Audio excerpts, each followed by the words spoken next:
Good day everyone, I'm Disa Rifa, fourth year college, Bachelor of Science in Hospitality Management in Sucabagan, Isabela. Explain the importance of impacts of socio-cultural aspects of the tourism and hospitality industry.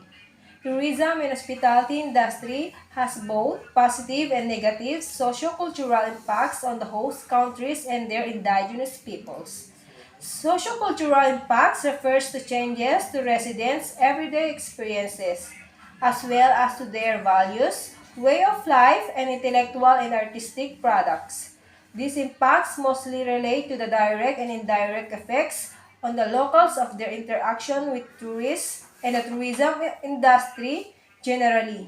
The impact tends to be the greatest the contrast between the cultures of the countries of origin and those of the destination's countries.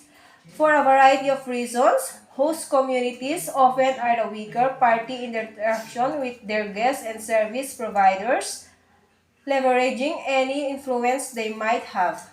Impacts of tourism and manifest themselves as changes in the values or behavior of the local community that threaten that indigenous identity.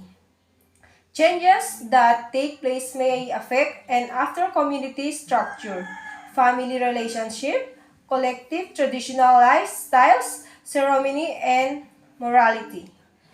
Nevertheless, tourism can also generate positive impacts as it can foster peace, pride in cultural traditions, and help curb rural-urban migration by creating local jobs.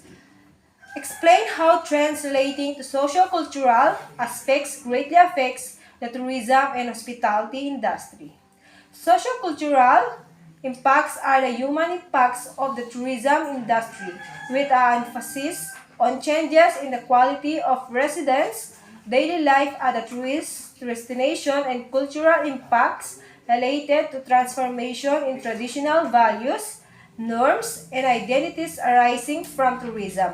The negative socio-cultural impacts include eclave tourism, racism, relocation of traditional communities, breaking up of the traditional family structure, increase in crime, prostitution, the adaptation of the Western safari style of dressing, and traditionally unacceptable vulgar language by young people. Why do you think environmental aspects greatly affects in tourism and hospitality industry?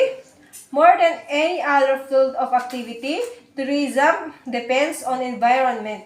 Consequently, the environmental issues among which destructions of biodiversity, which destructions of pollution, global warming, waste increase, natural resources depletion, affect tourism as much as other global issues like the economic crisis or the tourism.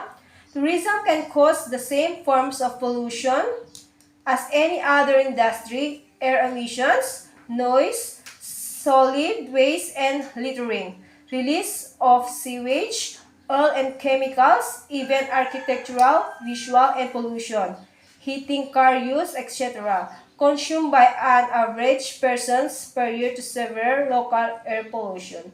That's all.